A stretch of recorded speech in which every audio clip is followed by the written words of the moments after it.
ሰላም ጤና ይስጥልን ውድ የኢትዮሜዳ ቤተሰቦች የኢትዮሜዳ ምርጥ ገጾች ዝግጅታችን ተጀምሯል።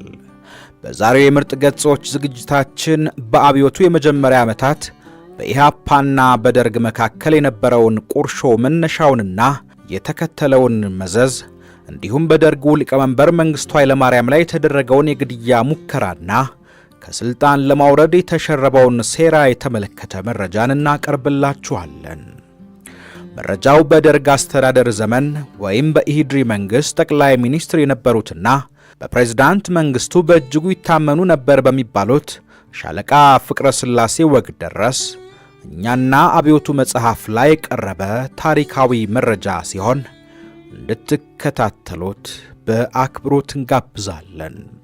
ውድ ቤተሰቦቻችን በመሰል ታሪካዊ ጉዳዮች ላይ በተቃራኒ ጎራ የተሰለፉ አካላትን ምልከታና ምስክርነት በቀጣይ በሌሎች ዝግጅቶቻችን የምናቀርብ መሆኑን ከወዲሁ ለማሳሰብ እንወዳለን።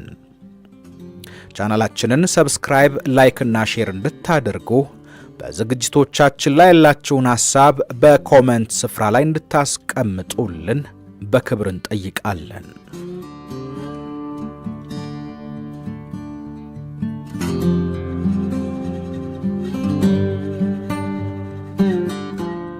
ኢሃፓ በደርግ ውስጥ የፈጠረው ቀውስ።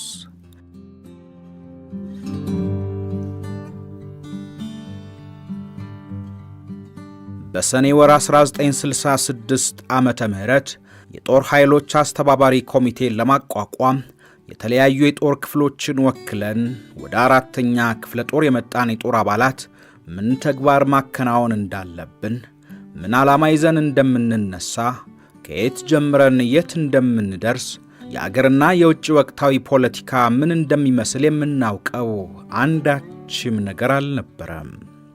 ሕዝቡ በነበረው መንግሥት ላይ ከዳር እስከ ዳር አምጾ የተነሳበት ወቅት ስለነበር የሕዝቡን እንቅስቃሴና የለውጥ ፍላጎት ማገዝ እንዳለብን ግን ጠንቅቀን እናውቃለን።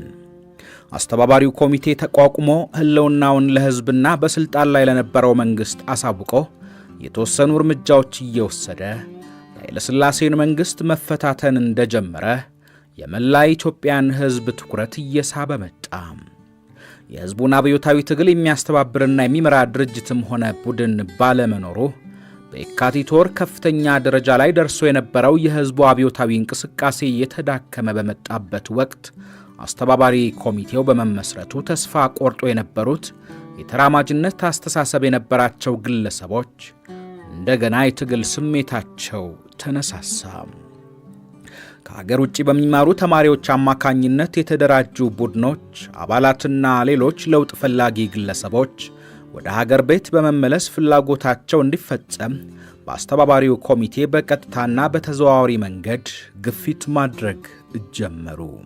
አስተባባሪ ኮሚቴው ቆይቶ ደርግ እየተባለ መጠራት የጀመረው ለሕዝብና ለሀገር የሚጠቅሙ እርምጃዎችን ለመውሰድ ጽኑ ፍላጎት ስለነበረው ለሕዝብ አስተያየትና ለተራማጅ ግለሰቦች ምክር ከፍተኛ ግምት ይሰጥ ነበረ። በዚህ እምነት በመነሳት የሕዝብ አስተያየት መስጫ ሳጥኖችን በአዲስ አበባ ከተማ በተለያዩ ቦታዎች በማስቀመጥ የሕዝብን አስተያየት ለማሰባሰብ ሞከርን። የሕዝቡ ምላሽ በጣም የሚያስደንቅ ነበረ። በየቀኑ አንዳንድ ጆንያ ሙሉ ደብዳቤዎች እንሰበስባለን። የሚመጡት ደብዳቤዎች አብዛኛዎቹ በግል አቤቱታ ላይ ቢያተኩሩም የተወሰኑት ግን ለሥራችን መቃናት የሚረዱ ጥቆማዎችና አስተያየቶችን ያቀፉ ስለነበሩ ወደ ተግባር ተርጉመናቸዋል። በደብዳቤ ከሚደርሱን የሕዝብ አስተያየቶች በተጨማሪ ከቤተሰቦቻችን ከጓደኞቻችንና ከጎረቤቶቻችን ሁሉ በርከት ያሉ ጥቆማዎችና አስተያየቶች ይደርሱን ነበረ። የለውጥ ፈላጊ ምሁራን አብዮቱ ተራማጅ መንገድ ተከትሎ እንዲጓዝ በእኛ ላይ ከፍተኛ ተጽዕኖ አሳድረዋል። በወቅቱ ጥቂት አባላት የነበራቸው የፖለቲካ ቡድኖች መኖራቸው በሕዝብ ዘንድ የማይታወቅ ቢሆንም የእነዚህ ቡድኖች አባላት በግለሰብ ደረጃ ሐሳብ በማቅረብ በተለያዩ ስብሰባዎች በመሳተፍና ጠቃሚ የሆኑ አስተያየቶችን በመስጠት ደርግ ያሳለፋቸውን ውሳኔዎች በማጥናትና በማዘጋጀት የተጫወቱት ሚና በቀላሉ የሚገመት አይደለም። የገጠር መሬትን፣ የከተማ ቦታና ትርፍ ቤትን፣ ባንኮችን፣ ፋብሪካዎችንና የተለያዩ የኢኮኖሚ ተቋማትን በመንግስት እንዲወረሱ የደነገጉ አዋጆች የመጀመሪያ ጥናትና ዝግጅት የተካሄደው ተራማጅ ነን በሚሉ ግለሰቦች ነው። እነዚህ ግለሰቦች በዚያን ጊዜ የህቡ ድርጅቶች አባላት መሆናቸው ግልጽ ባይሆንልንም ውሎ አድሮ ግን ብዙዎቹ የኢሃፓና የመኢሶን አባላት እንደነበሩ ለማወቅ ችለናል። የገጠር መሬትን አዋጅ ስር ነቀል በሆነ መልኩ የአዋጁን ረቂቅ ያዘጋጁት በአብዛኛው የኢሃፓ የመኢሶንና የኢጫት አባላት ነበሩ። የከተማ ቦታና ትርፍ ቤት አዋጅ የተጠናውና የተረቀቀው እንዲሁም ደርግ የመጨረሻ ውሳኔ ካስተላለፈ በኋላ አዋጁ በተግባር የተተረጎመው በመኢሶን አባላት ነበረ።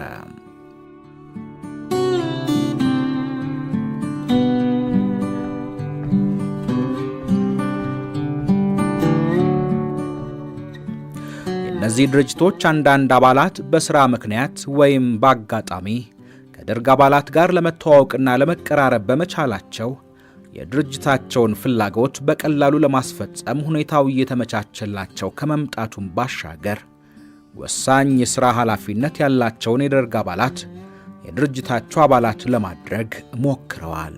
ሙከራቸው ግን እንዳሰቡት አልሰመረላቸውም።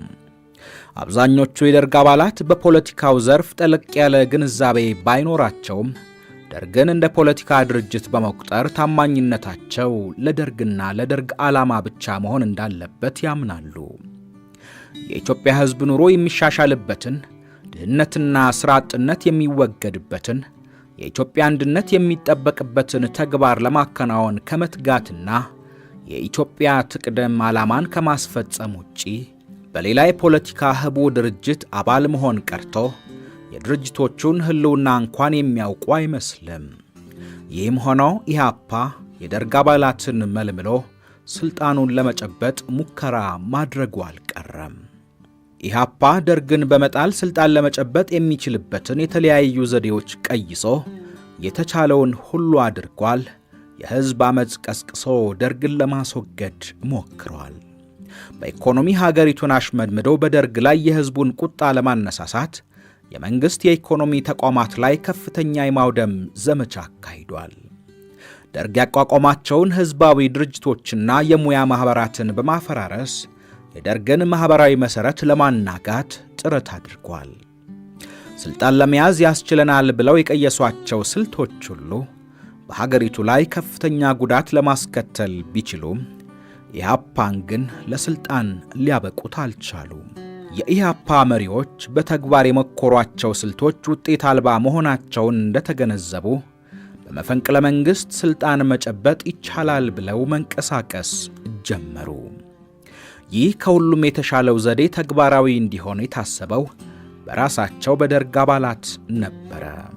ማለትም ኢሃፓ በመለመላቸው የደርግ አባላት ከህቡ ድርጅቶቹ ሁሉ የተሻለ የፖለቲካ ንቃትና ግንዛቤ ያላቸው ከሚባሉት የደርግ አባላት ውስጥ በርከት ያሉትን የድርጅቱ አባላት ለማድረግ የቻለው ኢሃፓ ብቻ ነበረ።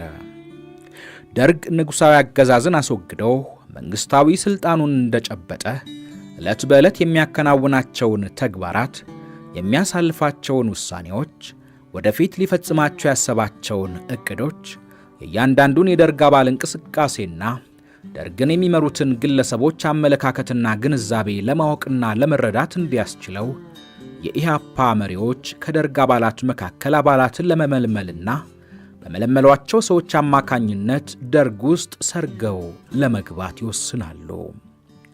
ለኢሃፓ አባልነት ከታጩት ጥቂት የደርግ አባላት ውስጥ በቀላሉ ለመመልመል ፈቃደኛ ይሆናል ተብሎ የተገመተውን ሻምበል ሞገስ ወልደ ሚካኤልን በጓደኝነትና በትውውቅ አጠመዱት። ሻምበል ሞገስ በአባቱ የኤርትራ ትግሬ ሲሆን በእናቱ የአማራ ተወላጅ ነው።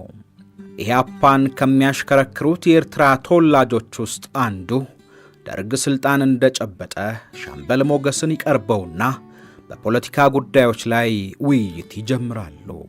ሻምበል ሞገስ በአዲስ አበባ ዩኒቨርሲቲ በሚማርበት ጊዜ የሚያውቃቸው የኢሃፓ አባላትም ይቀርቡትና የኢሃፓን ፕሮግራም እንዲቀበል ያዘጋጁታል። በመጨረሻ የባለቤቱ ወንድም በሆነና ፋሲካ አማረ በሚባል የኢህአፓ ጠንካራ አባል አማካኝነት ሻምበል ሞገስ የድርጅቱ አባል እንዲሆን ይመለመላል። ፋሲካ አማረ የአርቲስቲክ ማተሚያ ቤት ሥራ አስኪያጅ ነበረ። የማምረቻ ድርጅቶች ወደ መንግሥት ይዞታነት ሲዘዋወሩና የተማሩ ተራማጅ ግለሰቦች እየተፈለጉ ድርጅቶችን በሥራ አስኪያጅነት እንዲመሩ ከተደረጉት ግለሰቦች መካከልም አንዱ ነበረ። በዚያን ጊዜ በሥራ አስኪያጅነት የተመደቡት ግለሰቦች የተመረጡትም በመቶ አለቃ አለማየሁ ኃይሌና በሻምበል ሞገስ ነበረ። ከተሾሙትም ሥራ አስኪያጆች አብዛኞቹ የኢህአፓ አባላት ናቸው። ይህም የታወቀው ብዙ ጉዳት ካደረሱ በኋላ ነበረ።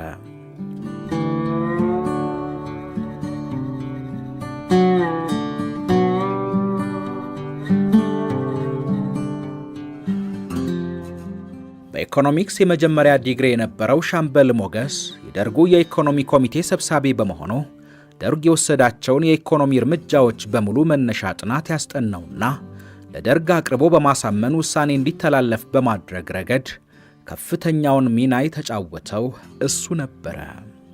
ከፍተኛና አነስተኛ ፋብሪካዎች፣ የገንዘብ ድርጅቶች ማለትም ባንኮችና የኢንሹራንስ ተቋማት፣ በተለያየ ደረጃ ላይ የሚገኙ ሆቴሎችና የመዝናኛ ማዕከላት እንዲሁም በርካታ የንግድ ድርጅቶች ወደ መንግሥት ይዞታነት እንዲዛወሩና የከተማ ቦታና ትርፍ ቤቶች በመንግሥት እንዲወረሱ የሚደነግገው አዋጅ ከመውጣቱ በፊት ቅድሚያ ጥናት ያካሄዱትን ኮሚቴዎች ያደራጀና አመራር ይሰጥ የነበረው ሻምበል ሞገስ የሚመራው የደርጉ የኢኮኖሚ ኮሚቴ ነበረ።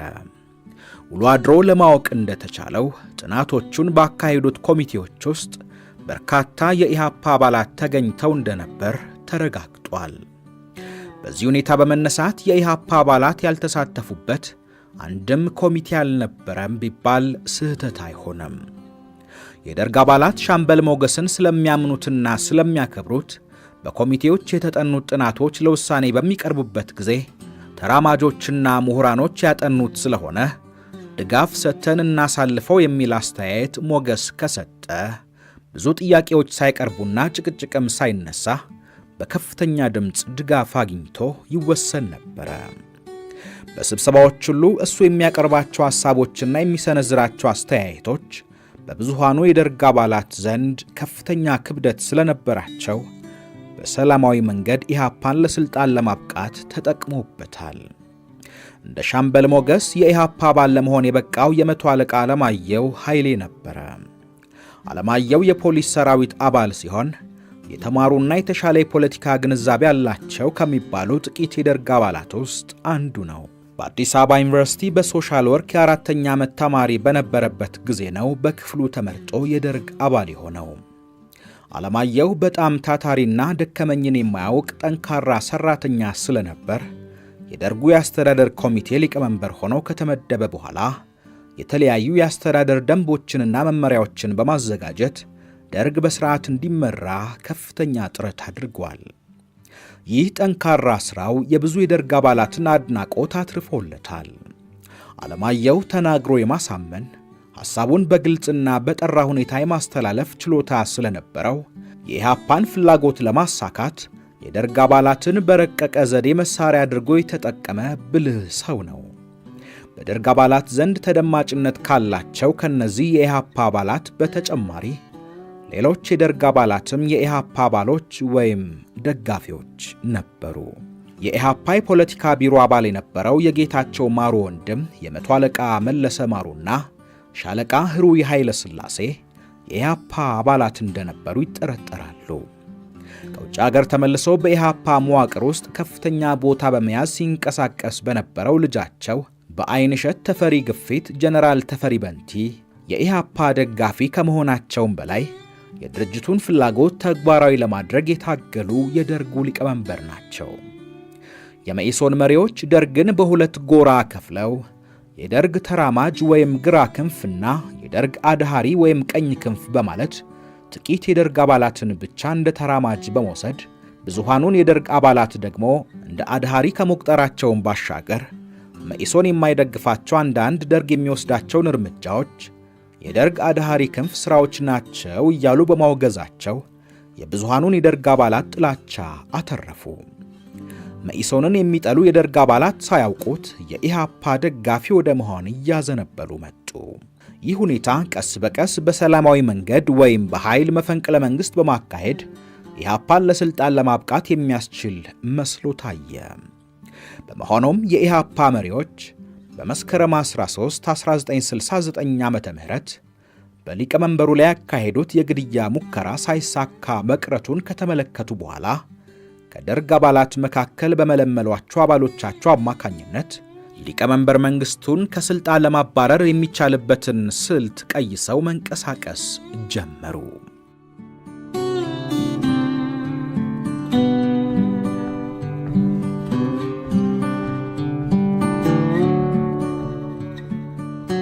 በይፋ እንደሚታወቀው ደርግ የሚመራው በአንድ ዋና ሊቀመንበር፣ በአንድ ተቀዳሚ ምክትል ሊቀመንበርና በአንድ ምክትል ሊቀመንበር ሲሆን በተጨባጭ ሲታይ ግን ደርግ ሲመራ የነበረው በተቀዳሚ ምክትል ሊቀመንበር ብቻ ነበረ።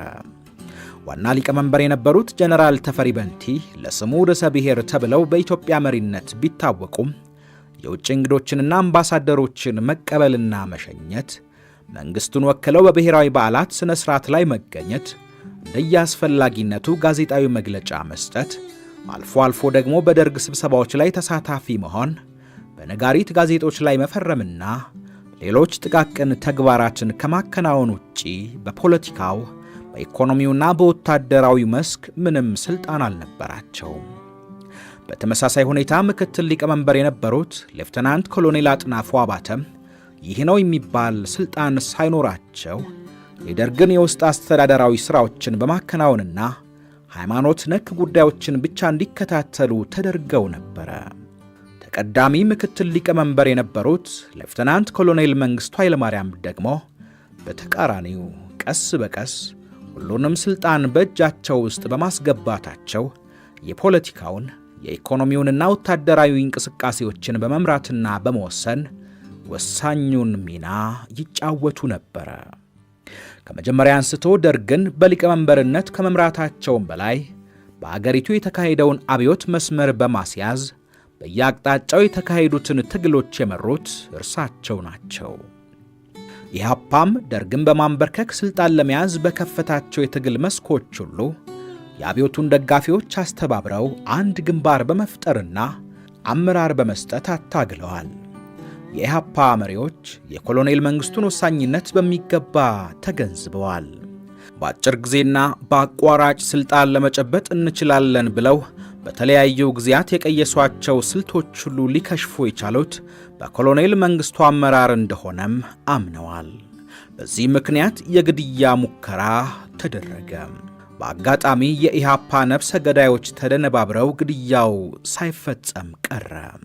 ከዚህ በኋላ ነው የኢሃፓ መሪዎች ሊቀመንበር መንግስቱን ከስልጣን ለማባረር ያስችላል ብለው በእቅድ ይዘውት የነበረውን ተለዋጭ አጀንዳ ማንቀሳቀስ የጀመሩት።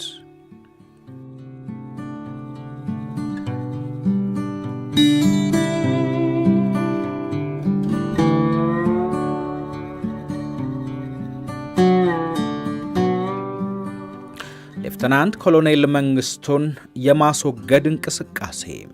የግድያው ሙከራ ባለመሳካቱ ከፍተኛ ቅሬታ የተሰማቸው የኢሃፓ አባላትና ደጋፊዎች በድርጅታቸው በተሰጣቸው መመሪያ መሠረት ጸረ መንግስቱ ኃይለማርያም እንቅስቃሴ በደርግ ውስጥ ማካሄድ ጀመሩ። በዚህ እንቅስቃሴ ከደርግ አባላት ውጭ ግን በደርግ ዙሪያ በካድሬነትና በአንዳንድ ወሳኝ ቦታ ላይ በኃላፊነት የተመደቡ መኮንኖችና ወታደሮችም ተሳታፊ ሆኑ። የሚካሄደው ቅስቀሳ ዋና ዓላማ ሊቀመንበር መንግስቱን ከብዙሃኑ የደርግ አባላት ነጥሎ ብቻቸውን በማቆም ወደፊት ከስልጣን ለማባረር የሚቻልበትን ምቹ ሁኔታ መፍጠር ነበረ። የደርግ አባላትን በብዙ መንገድ ሊቀርቧቸው የሞከሩት ሊቀመንበር መንግስቱና ጥቂት ተከታዮቻቸው ሰደድ በመባል መጠሪያ የሚታወቅ ድርጅት አቋቁመው ከመኢሶን ጋር በማበር ስልጣን ጠቅልለው ለመያዝ ነው እቅዳቸው። ስልጣን ከያዙ በኋላ ደግሞ ሕይወታቸውን መስዋዕት አድርጋችሁ ደርግን ለመንግስት ያበቃችሁትን የደርግ አባላት ሊያባርሯችሁ እየተዘጋጁ ነው የሚል ቅስቀሳ የበርካታ የደርግ አባላትን ስሜት ሳበ። ሰደድ የሚባለው የፖለቲካ ድርጅት በተወሰኑ የደርግ አባላት የተመሰረተ ቢሆንም ከጥቂቶቹ በስተቀር አብዛኛዎቹ የደርግ አባላት የድርጅቱ አባል እንዲሆኑ ባለመደረጋቸው ከፍተኛ ቅሬታ እንደፈጠረ ይታወቃል። በዚህ አይነት በደርግ አባላት ውስጥ ቅሬታ እንዳለ በሚገባ የተገነዘቡት ሻምበል ሞገስና የመቶ አለቃ አለማየሁ ኮሎኔል መንግስቱን ከደርግ አባላት ለመነጠል እንደ ዋና መሳሪያነት ተጠቀሙበት። ኢህአፓ የሚያራምደውን የተሳሳተ የትግል ስልት አጥብቀው በመቃወም ኢህአፓን ፊት ለፊት የሚፋለሙት የሰደድ ድርጅት መስራች የነበሩት የደርግ አባላትም የሊቀመንበሩ አባሪና ተባባሪ ናቸው በማለት ከሌሎች የደርግ አባላት እንዲነጠሉና እንዲመቱ ተመሳሳይ ቅስቀሳ አካሄዱባቸው። ከመስከረም ወር ጀምሮ ሊቀመንበሩን ነጥሎ ለመምታት ሲካሄድ የነበረው እንቅስቃሴ እየተጠናከረ መጥቶ የደርግን የአሰራር መዋቅር በመቀየር የስልጣንና የኃላፊነት ክፍፍል መደረግ አለበት ወደሚለው እንቅስቃሴ ተሸጋገረ። በመጨረሻም በኮሚቴ ተከፋፍለን ስናከናውን የነበረው መንግስታዊ ሥራ እምብዛም ውጤታማ አልሆነም። እኛ ቤተ መንግሥት ግቢ ውስጥ ታፍነን መንግሥት እንመራለን ማለት ስለማይቻል በየሚኒስቴር መስሪያ ቤቶች በየክፍለ ሀገራቱ በቋሚነት ተመድበን በቢሮክራሲው ላይ ተጽዕኖ እያሳደርን ለመስራት ካልሞከርን በስተቀር የሕዝቡን ኑሮ እናሻሽላለን፣ ኢትዮጵያን እናበለጽጋለን ብለን የተነሳንበት ዓላማ ግቡን አይመታም። ከዚህም በላይ ጠላቶቻችንና ተቃዋሚ ኃይሎች ሕዝቡ ውስጥ ገብተን ካልተቆጣጠርን ውሎ አድሮ ለአደጋ ይዳርገናል የሚል ቅስቀሳዎችን በደርግ አባላት መሃል በስፋት ማሰራጨት ጀመሩ። በየክፍለ ሀገራቱና በየመንግስት መስሪያ ቤቶች በቋሚ ደርግ ተወካይነት ተመድቦ መስራት አብዮቱን ከማጠናከሩም በላይ ፍትህና ዲሞክራሲ የሰፈነባት የበለጸገች ሀገር ለመፍጠር ያስችለናል ከሚል እምነት በመነሳት የሚሽከረከረውን ሐሳብ ብዙዎቹ የደርግ አባላት የሚደግፉት መሆናቸውን በደርግ ውስጥ ያሉት የኢህአፓ አባላት አረጋገጡ። በየቦታው መመደብን አስመልክቶ አዎንታዊ ድጋፍ ለመስጠት እየተዘጋጁ ያሉት የደርግ አባላት ምደባው ከደሞዝ ጋር ይመጣል የሚል እምነት እንደነበራቸው ግምት ተወስዷል። እዚህ ላይ አንድ መሰረታዊ ጉዳይ ቢጠቀስ ጠቃሚ ይመስላል። በሰኔ 21 ቀን 1966 የተቋቋመው ወታደራዊ አስተባባሪ ኮሚቴ ውስጥ በአባልነት የተገኙት የደርግ አባላት እስከ 1971 ዓመተ ምህረት ድረስ ማዕረጋቸው የሚፈቅደውን ደሞዝ ብቻ ነበር የሚያገኙት። ማለትም ሻለቃ የሻለቃ ደሞዝ፣ መቶ አለቃ የመቶ አለቃ ደሞዝ፣ የአስር አለቃ የአስር አለቃ ደሞዝ፣ ተራ ወታደር የተራ ወታደር ደሞዝ ብቻ ነበረ የሚቀበሉት። ለሥራ ጉዳይ በየክፍለ ሀገራቱ በሚዘዋወሩበት ጊዜ በጦሩ የአበል አከፋፈል ደንብ መሠረት ለያዙት ማዕረግ ብቻ ነበር የቀን ውሎ አበል የሚሰጣቸው። ይህም በመሆኑ በኑሯቸውና በሥራቸው ላይ በርካታ ችግሮች ደርሶባቸዋል። ቀን እንደ ርዕሰ ብሔር ሕዝቡን ሲያስተባብሩ ሲቀሰቅሱና አመራር ሲሰጡ ውለው ማታ በሁለትና በሦስት ብር መኝታ ተከራይተው ይተኛሉ። ብዙ ጊዜም እራት አይበሉም። የገጠማቸውን ችግር በመግለጽ የሚሰጣቸው የውሎ አበል ቢያንስ የአንድ ተራ የመንግሥት ሠራተኛ ያክል እንዲስተካከልላቸው ጥያቄ ቢያቀርቡም ጦሩን በመፍራት ብቻ ለማስተካከል ሳይቻል ቀረ። ከዚህ ሁኔታ በመነሳት የደርግ አባላትን ኢኮኖሚያዊ ችግር የኢህአፓ አባላት ለፖለቲካ ዓላማቸው ማስፈጸሚያነት መጠቀማቸው ሊያስደንቅ አይችልም።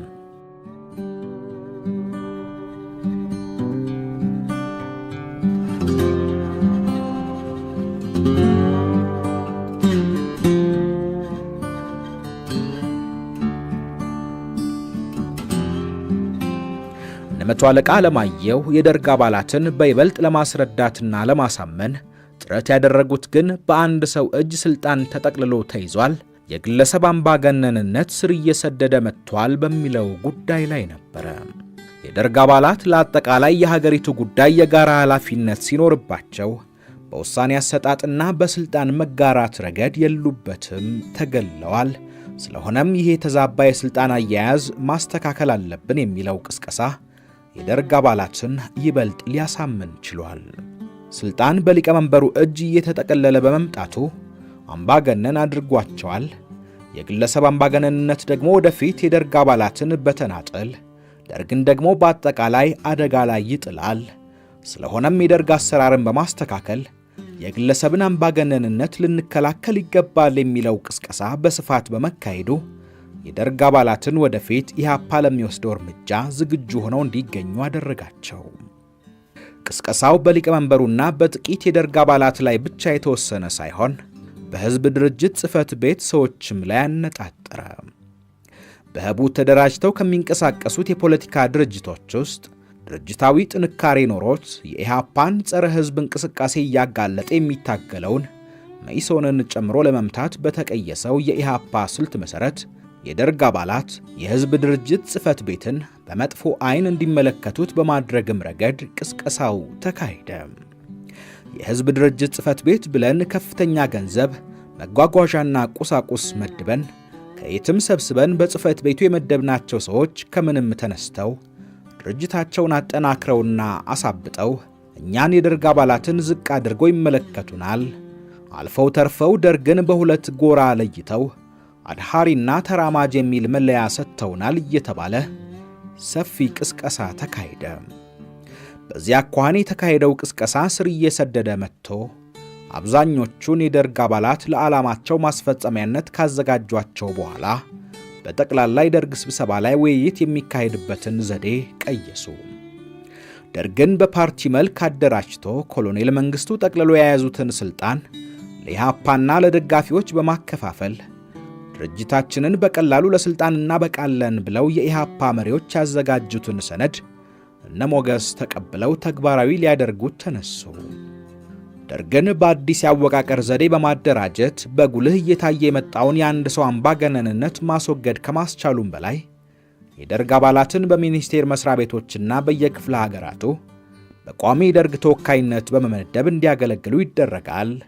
ይህም በመሆኑ የደርግ አባላት ደሞዝ ይቆረጥላቸዋል የሚለው ቅስቀሳ በአብዛኛው የደርግ አባላት ዘንድ ተቀባይነት በማግኘቱ የደርግን አቋምና መተዳደሪያ ደንብ በአስቸኳይ ማጽደቅ ይኖርብናል የሚል ግፊት ተጠናከረ። ይህ በዚህ እንዳለ ደርግ የሚተዳደርበት ደንብ ያስፈልገዋል። የደርግ አባላት በአንድ ቦታ ተከማችተው ከሚያስቸግሩ በተለያዩ የሥራ ክፍሎች ቢሰማሩና አብዮቱን ቢረዱ ይሻላል ብሎ የመቶ አለቃ አለማየሁ ለሊቃነ መናብርቱ በማስረዳት እንዲቀበሉት አደረገ። በተለይ ጄኔራል ተፈሪና ሌፍተናንት ኮሎኔል አጥናፉ የቀረበውን ሐሳብ ያለምንም አቅማማት ስለደገፉት ሌፍተናንት ኮሎኔል መንግስቱ የነ አለማየሁ ዓላማ ምን ሊሆን እንደሚችል የጠረጠሩ ቢሆንም የአብዛኛው የደርግ አባላት ግፊት እንዳለበት ቀደም ብለው ስለተገነዘቡ ሳይወዱ በቅሬታ ሐሳቡን መቀበል ነበረባቸው። ከመስከረም 1969 ጀምሮ በሌፍተናንት ኮሎኔል መንግስቱ ላይ የተካሄደው አሉታዊ ቅስቀሳ በአብዛኛዎቹ የደርግ አባላት እንዲጠሉ አደረጋቸው። ይህ ጥላቻ ቅስቀሳ በሌፍተናንት ኮሎኔል መንግስቱ ላይ ብቻ ሳይወሰን የእሳቸው ደጋፊ ናቸው በሚባሉት ጥቂት የደርግ አባላት ላይም አነጣጠረ።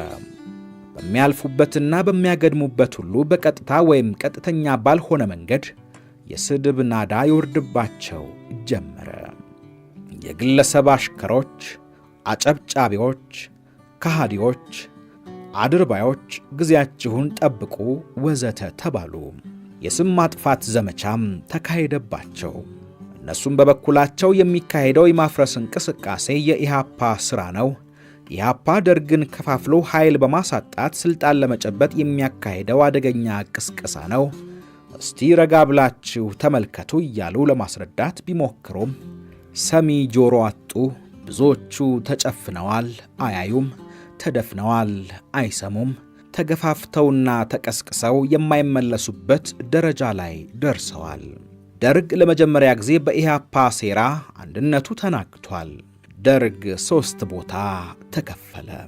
ብዙሃኑ ምናልባትም 75 በመቶ ሊሆን ይችላል የነ አለማየሁና የሞገስ ተንኮል ሰለባ ሆኖ የኢህአፓን ዕቅድ ለማስፈጸም የተዘጋጀ ሲሆን 15 በመቶ የሚሆኑት የደርግ አባላት ደግሞ ከሌፍተናንት ኮሎኔል መንግስቱ ጎን ተሰልፈው በደርግ ላይ ያንዣበበ የመጣውን አደጋ ለማስወገድ የሚታገሉ ናቸው። የቀሩት 10 በመቶ ደግሞ ከየትኛውም ጎራ ሳይወግኑ የሚካሄደው እንቅስቃሴ እኛን አይመለከትም በማለት ራሳቸውን አግልለው ተቀምጠዋል።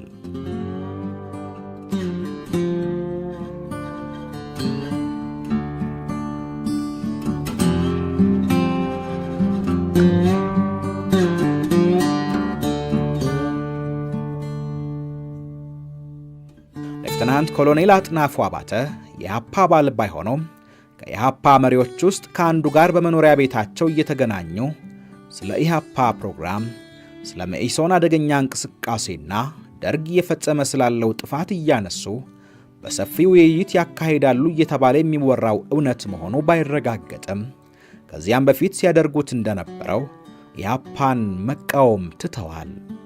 በደርግ ውስጥ ኢህአፓ የሚያካሂደው እንቅስቃሴ በቀጥታ በክፉ ዓይን በሚመለከቷቸው በሌፍተናንት ኮሎኔል መንግስቱ ላይ ብቻ በማነጣጠሩ ሌፍተናንት ኮሎኔል አጥናፉ በይፋ ለመቃወምም ሆነ ለመደገፍ ሳይሞክሩ ዝምታን መረጡ። ይህም በመሆኑ ለእነ አለማየሁ ቡድን ምቹ ሁኔታን ፈጠረላቸው። ደርግ በሳምንት 3-4 ቀናት ስብሰባ ያካሂዳል። የተለያዩ አጀንዳዎች ይያዛሉ። የቀረቡትን አጀንዳዎች አጽድቆ በእያንዳንዱ ጉዳይ ላይ ሰፊ ውይይት ይደረጋል። በመጨረሻም ስምምነት በተደረሰባቸው ጉዳዮች ላይ ውሳኔ ያሳልፋል። የደርግ ውሳኔዎች ሁሉ ተፈጻሚ ይሆናሉ። የደርግ አባላት ውሳኔዎች የማይፈጸሙ ሆነው ካገኟቸው ለምን አልተፈጸመም ብለው ሊቃነ መናብርቱንና ዋና ጸሐፊውን ይጠይቃሉ፣ ወቀሳም ይሰነዝራሉ። ከእነዚህ አይነት ወቀሳ ለመዳን ሲባል በተለይ ጸሐፊው ደርግ ያሳለፋቸውን ውሳኔዎች ለማስፈጸም ይጥራል። በርከት ያሉ የደርግ አባላት ልንወያይበት የሚገባ ጉዳይ አለ፣ በአጀንዳ ይያዝልን ብለው ከጠየቁ የደርጉ ሊቃነ መናብርትም ሆነ ዋና ጸሐፊው አንቀበልም ለማለት አይችሉም። አንቀበልም ቢሉ እነሱ የያዙት የሥልጣን ቦታ ራሱ በአጀንዳነት ተይዞ ከሥልጣናቸው የሚባረሩ ስለሚመስላቸው በተቻለ መጠን በአብዛኛው የደርግ አባላት የሚቀርቡትን ጥያቄዎች ለማስተናገድ ከመሞከር ወደ ኋላ አይሉም ነበረ። የዚህ አይነት አሰራር ስላለ በጥቅምት ወር 1969 መጨረሻ ላይ በአዲሱ የደርግ አቋምና መተዳደሪያ ደንብ ላይ ለመወያየት አጀንዳ ይያዝልን የሚል ጥያቄ አለማየሁ አቀረበ። በወቅቱ የደርግ ዋና ጸሐፊ የነበረው ሌፍተናንት ኮሎኔል ገብረየስ ወልደሃና ከሊቃነ መናብርቱ ጋር ተነጋግሮ አጀንዳው ተያዘ። ውይይቱ የሚካሄድበት ቀንም ህዳር 2 እንዲሆን ተወሰነ። አለማየሁና ሞገስ ቅድመ ስብሰባ ዝግጅታቸውን አጠናቀዋል። የደርግን አቋም ለማሻሻልና ድልድል እንዲደረግ የብዙሃኑ የደርግ አባላት ፍላጎት እንደሆነም አረጋግጠዋል። የደርግ ጠቅላላ ስብሰባ ያስያዙትን አጀንዳ በጎላ ድምፅ ድጋፍ እንደሚሰጠውም አምነዋል። በተወሰነው ቀን ህዳር 2 ከጠዋቱ 3 ሰዓት የደርግ አባላት በስብሰባው አዳራሽ ተሰየሙ። ሦስቱ ሊቃነ መናብርትም ቦታቸውን ያዙ። የደርጉ ዋና ጸሐፊ ሌፍተናንት ኮሎኔል ገብረየስ ስብሰባው የሚነጋገርበትን አጀንዳ ካሳወቀ በኋላ ደርግን በአዲስ መልክ ለማዋቀርና የሥራ ኃላፊነትን ለመወሰን የተዘጋጀውን ረቂቅ ሐሳብ የመቶ አለቃ አለማየሁ እንዲያሰማ ጀነራል ተፈሪ በንቲ ጋበዙት። አለማየሁ የኢህአፓ መሪዎች አዘጋጅተው የሰጡትን የደርግ አቋምና መተዳደሪያ ደንብ መጠነኛ ማሻሻያ አድርጎበት በንባብ አሰማ። በእያንዳንዱ ጉዳይ ላይም የቃል ማብራሪያ ሰጠ። በመቀጠልም በደርግ ውስጥ አምባገነንነት እየሰፈነ መጥቷል፣ ስልጣንም ሙሉ በሙሉ በሌፍተናንት ኮሎኔል መንግስቱ እጅ ውስጥ ተጠቅልሎ ገብቷል እያለ ሰፊ ገለጻ ከሰጠ በኋላ ደርግን በአዲስ መልክ በማዋቀርና የስልጣን ክፍፍል በማድረግ ችግሩን ለማስወገድ ይቻላል ከሚል እምነት በመነሳት በአጀንዳ ተይዞ ለውይይት ቀርቧል ብሎ ገለጻውን አበቃ። ቀጥለውም መድረኩ ለውይይት ክፍት ሆነ። በቅድሚያ ወደ ዝርዝር ውይይት ከመግባታችን በፊት በነጻነት ሐሳባችንን ለመግለጽ እንዲያስችለን ሁለቱ ምክትል ሊቃነ መናብርት ከተቀመጡበት ወንበር ወርደው እንደ ተራ የደርግ አባል እኛ ጋር ተቀላቅለው ይቀመጡ የሚል አስተያየት በአንድ የደርግ አባል ተሰነዘረ። የቀረበውን አስተያየት ቤቱ ስለተቀበለው ሁለቱ ምክትል ሊቀ መናብርት ለመጀመሪያ ጊዜ ከወንበራቸው ወርደው ከደርግ አባላት ጋር ተቀላቅለው ተቀመጡ። አለማየሁ በድፍረት ሌፍተናንት ኮሎኔል መንግስቱ አምባገነን ሆኗል ብሎ የሰነዘረው አስተያየት የመጀመሪያው ምት ሲሆን ከወንበራቸው እንዲወርዱ መደረጉ ደግሞ እንደ ሁለተኛ ምት ተቆጥሯል።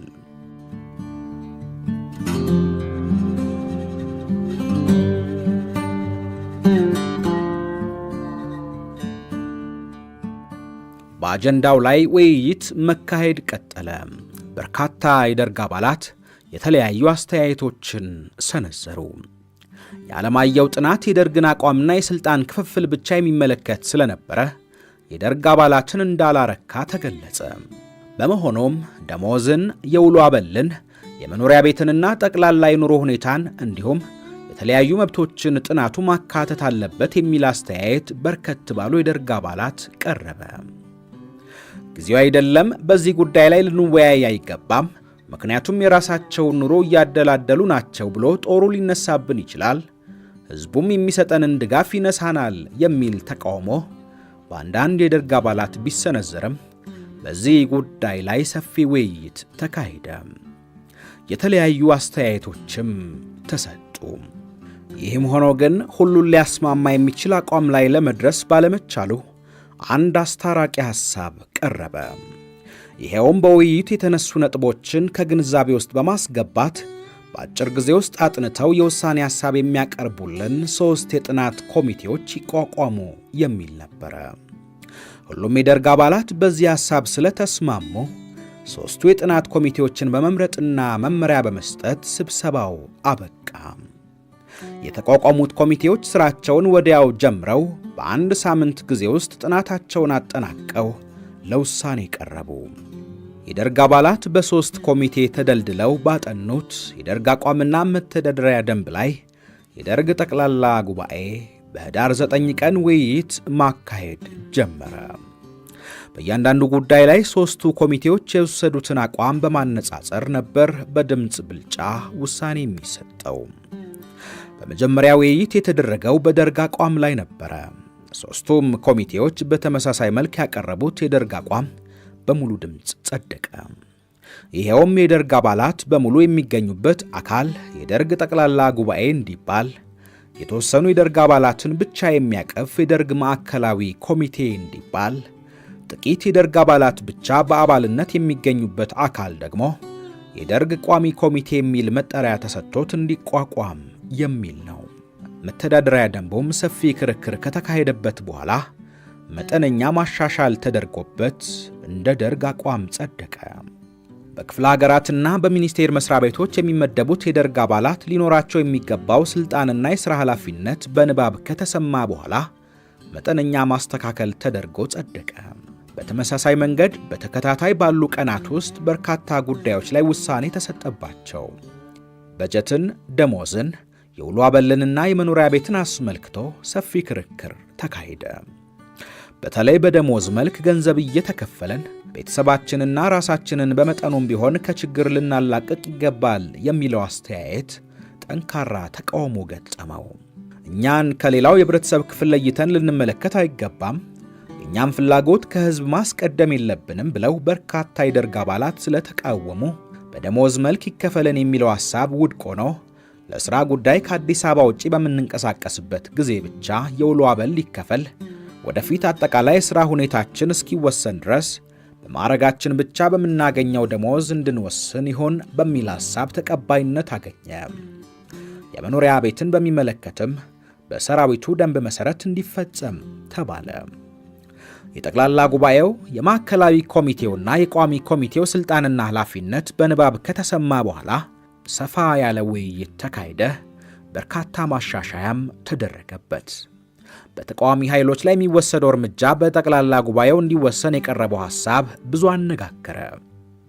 የጸረ አብዮት ኃይሎች ዕለት ተዕለት በሚፈጽሙት የጥፋት ተግባር ወዲያው ውሳኔ እየተሰጠ ለመቆጣጠር ካልተቻለ ውሎ አድሮ ከአቅማችን ውጪ ስለሚሆን በቋሚ ኮሚቴው ሊወሰን ይገባል የሚል አስተያየት የቀረበ ቢሆንም እና ዓለማየሁ በኢህአፓ ላይ የሚደረገውን ቁጥጥር ለመቀነስ በማሰብ ይህ የጠቅላላ ጉባኤ ሥልጣን መሆን አለበት ብለው ተከራከሩ።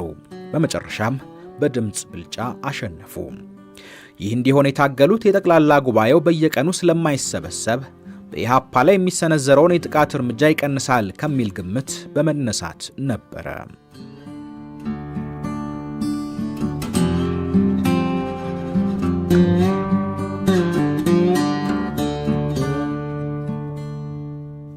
ቀደም ብሎ ደርግ በዋና ሊቀመንበርና በሁለት ምክትል ሊቀመናብርት ሲመራ እንደነበረው በአዲሱ አወቃቀርም በዋና ሊቀመንበር በተቀዳሚ ምክትል ሊቀመንበርና በሁለት ምክትል ሊቀመንበር እንዲመራ ተወሰነ። ይህ ውሳኔ ከተሰጠ በኋላ የዋናው ሊቀመንበር፣ የአንደኛው ምክትል ሊቀመንበርና የሁለተኛው ምክትል ሊቀመንበር እንዲሁም የደርጉ ዋና ጸሐፊ ስልጣን ብዙ ካከራከረ በኋላ ጸደቀ። የሁለተኛ ምክትል ሊቀመንበር ስልጣንና ኃላፊነት ህዝባዊ ሰራዊት በክፍለ ሀገሩ መደራጀቱን እየተዘዋወረ ይቆጣጠራል የሚል ብቻ ስለነበር ሌፍተናንት ኮሎኔል አጥናፉ አባተ ስልጣኑ አንሷል ብለው በጥብቅ በመቃወም ቢያንስ የፕላን ኮሚሽንን በሊቀመንበርነት መምራት ይገባዋል የሚል ሐሳብ አቀረቡ። ለአራተኛ ክፍለ ጦር ሰራዊት ቅር ይሰኛል በማለት ካልሆነ በስተቀር የሁለተኛ ምክትል ሊቀመንበርነት ቦታ እንኳን እንዲይዙ የብዙሃኑ የደርግ አባላት ፍላጎት አልነበረም። በመሆኑም ስልጣን አነሰኝ ይጨመርልኝ ብሎ ያቀረቡትን ሐሳብ ሁሉም የደርግ አባላት በአንድ ድምፅ አይቻልም በማለት ውድቅ አደረጉባቸው። ዋናው ሊቀመንበር ወሳኝ ስልጣን ተሰጠው። የጦር ኃይሎች አዛዥና የሀገሪቱ ርዕሰ ብሔር ሆነ። በገንዘብና በሀገሪቱ ኢኮኖሚ ላይ እንዲያዝና እንዲወስን ሙሉ ስልጣን እንዲኖረው ተደረገ። የአንደኛው ምክትል ሊቀመንበር ስልጣን ለዋናው ሊቀመንበር መሰጠቱ በደርግ ውስጥ መሰረታዊ የስልጣን ዝውውር መደረጉን ያሳያል። አንደኛው ምክትል ሊቀመንበር ጦሩን ከማዘዝና በኢኮኖሚው ላይ ከመወሰን ተገድቦ የሚኒስትሮች ምክር ቤት ሰብሳቢ ብቻ እንዲሆን ተወሰነ። ዋና ጸሐፊው ደግሞ የተስፋፋ ስልጣን እንዲኖረው ተደረገ። ዋና ጸሐፊው የደርጉን ጠቅላላ ጉባኤ፣ የማዕከላዊ ኮሚቴና የቋሚ ኮሚቴ ዋና ጸሐፊ ከመሆኑም ባሻገር የደርጉ የአስተዳደርና የፋይናንስ ኃላፊ ሆነ። የርዕሰ ብሔሩን ጽሕፈት ቤት በጀትም እንዲያስተዳድር ስልጣን ተሰጠው። የሕዝብ ድርጅት ጽሕፈት ቤት ቀጥታ ተጠሪነቱ ለዋናው ጸሐፊ ሆነ። እነዚህ ውሳኔዎች ሲተላለፉ የደርጉ ጠንካራ ሰው እየተባሉ የሚጠሩት ሌፍተናንት ኮሎኔል መንግስቱ ዝም ብለው አልተቀበሉም። እሳቸውና ደጋፊዎቻቸው በእነ አለማየሁ ቡድን አማካኝነት ኢህአፓ በደርግ ውስጥ ሰርገው በመግባት ደርግን ለማፍረስ የቀየሰው ዘዴ እንደሆነ ለማስረዳት ቢሞክሩም አድማጭ ለማግኘት አልቻሉም። ብዙሃኑ የደርግ አባላት ረዘም ላለ ጊዜ በእነ አለማየሁ ቡድን ቅስቀሳ አምኖና አቋም ይዞ ወደ ስብሰባው አዳራሽ የገባ ስለነበር እውነተኛውን ነገር እንኳን ለማድመጥ ዝግጁ አልነበረም። ለማስረዳትና ለማሳሰብ የተደረገው ጥረት ሁሉ ከንቱ ሆነ። የሊቀመናብርቱና የዋና ጸሐፊው ስልጣንና ኃላፊነት ከተወሰነ በኋላ ምርጫ ወደ ማድረጉ ተሸጋገርን።